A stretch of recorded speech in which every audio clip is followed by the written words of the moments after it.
Hello and welcome to a Business Minute with Lily Lopez, presented by the South Florida Hispanic Chamber of Commerce. Today we're here at the headquarters of Caremax. With me is the president, Mark Llorente, who happens to be a Belen graduate. And I always say that because my chairman of the board, Roland Sanchez Medina, is from Belen, and I know that Belen graduates are very, very close to one another. They are perfect gentlemen, and I saw that today when you were helping my producer carry everything around. Thank you. So that really speaks very highly.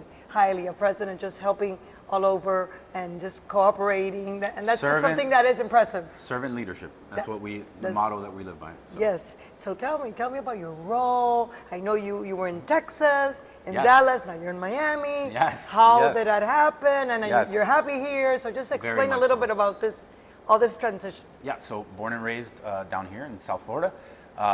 7 years ago, my wife and I left to Boston. My career kind of took me down that route. I ended up having an opportunity to join the Steward Healthcare team in Boston a few years later, and then we transitioned to Texas, where corporate was relocated. Okay. Obviously, the story comes full circle. Now I'm back in Miami. We just signed a big transaction with Steward Healthcare, so I actually have the opportunity to work very closely with a bunch of my former colleagues, as well as a bunch of other Belen graduates, the founders, and a lot of our leadership team, and many of our folks throughout the organization are also Belen graduates. We're not biased to Belen, but it just coincidentally happens to be that we have a bunch of Belen graduates. We gave him a plug here. That's important because I have a lot of members. A lot of our friends, 100%. Belen graduates. We love Columbus too, and by the way, all the other schools. Yes, so, that's very important to emphasize. So what is your role here in Miami? Is it similar to what you were doing over there in Texas? I've been commuting back and forth for the last year. What brought me back to Miami was the opportunity to join Carlos Albert, our Chief Medical Officer, Dr. Moreno, and Joe and the rest of the team in taking the model national. That was really, really exciting to me, having been on the national stage and doing some national work with Steward and other organizations. That really is what appealed to me. My role, I oversee all of our clinics across the state of Florida. I'm also intimately involved with and leading our MSO operation as well.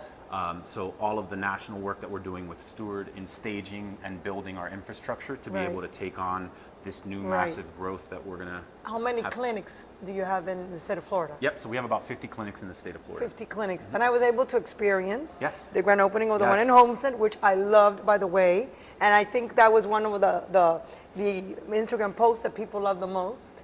And it was fun just to be there. And then when we saw that they provide service for the ladies, for the nails, the manicure and hair and all of that, I said, oh my God, what is this? Yeah. And that's really something very nice and something unique. It's like a boutique. Yeah. Like a boutique. It's really holistic care, right? So holistic care, we really are focused on providing healthcare for Medicare Advantage population, elders who are really thinking about the next stage of their life and really thinking about enjoying this next phase of their life, not just from a healthcare perspective as it relates to going to a clinic to receive medical care, but also from a mental health perspective.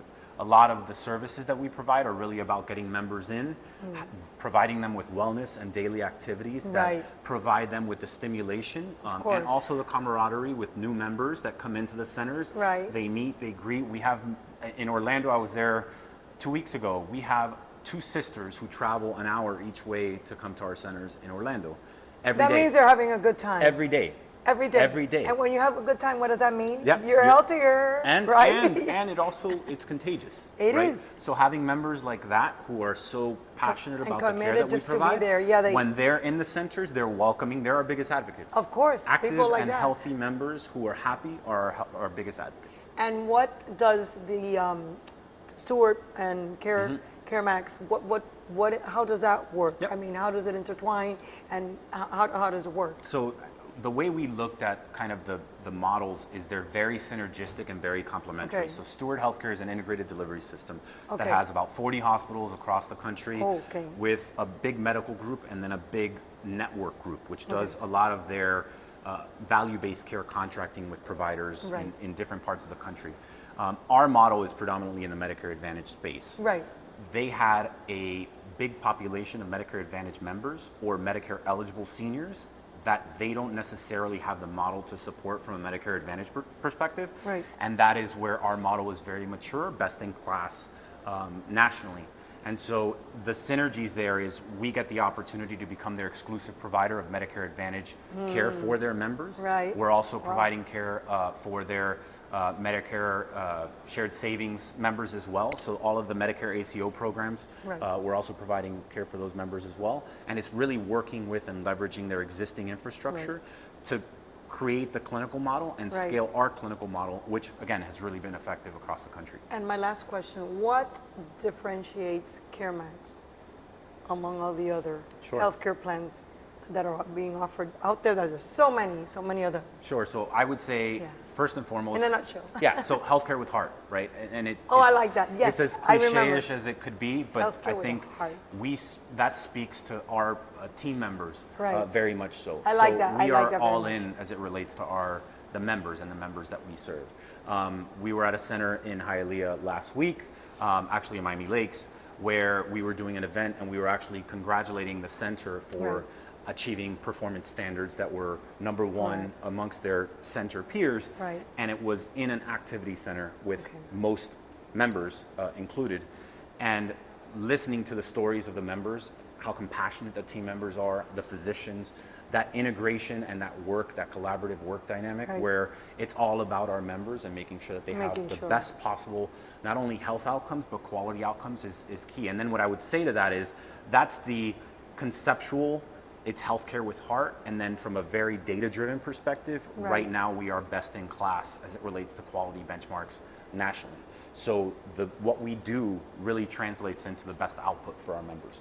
And I can tell that because I just like visiting here, just coming in and the way they welcome you, the staff here and everybody that works here has made us feel so comfortable and so welcome. So I can imagine, and we're not patients, we're not members, so imagine the treatment that these people get. I mean, this is just beautiful. Just to be here, I feel so good. We constantly talk about being a service-based organization, right? Yes, we do provide clinical services, which is critically important, but there's so much more behind that. That's why you say the heart. 100%. Because people feel that there's the love there, and that is so important. And if you did a ride-along with our drivers, the first point of contact when the day starts with our members is when they're being picked up in the morning. It's actually the phone call, right? So you do a ride along, which I've done, and you see the dynamic between the driver and the members, and they know each other, and they know the vacations that they just went on, and they're talking about family history, and then you're picking up. I love that. We should do a show. We should. We should do a show. I would love that. I would love that. In the bus, yes, and interviewing the seniors and the driver, but it's beautiful. It should be beautiful. It is actually a really dynamic environment because you have members that don't know each other, and they're actually conversing, talking. It's a lively environment, and we've actually surveyed our members about trying to optimize time as far as transportation. Well, what if we sent you a personal driver? Would you like that more than being in a van with other members? They want to go in the van. They said no. We want to be in the van. That's like an excursion. Because guess what? Who's going to be my driver? I'm not going to know my driver. My driver's not going to know me. I want to know. This is a field trip. Jorge is going to pick me up at such and such time. And that's important to them. I love it. So it really speaks to the value of the kind of human engagement, human interaction. And I think for the population that we serve, so many times they feel overlooked. They're in the later phase in life. Everything is happening. The world is moving. And they're in the same place. And nobody's paying that much attention to them. So being there for them and being advocates for them. Making them feel special. Caremax with the heart makes you feel special. 100%. So thank you, Mark, thank you for coming. Thank you for giving me the opportunity to interview you for another episode of A Business Minute with Lily Lopez. It's been great. I mean, we've been here like almost for an hour because the people are wonderful, and I felt at home, and I imagine how the patients feel because I experienced it myself just here with you and with Carolina, who's a great friend and member, and all the staff here. I mean, they've been backwards and forwards just to make the coffee, especially for me. They did el café especial de Lili. Y el mío, que yo soy majadera, que todos que me van a ver saben que Lili pide, y la gente, a los amigos míos, el café y la leche separado, por favor, para Lili, porque si no, no se lo toma. We'll do it next time We'll do it next time. So thank you so much. Thank you for being. And to all of you, we'll see you next week at the same time, and thank you so much for tuning in to another episode of A Business Minute with Lily Lopez.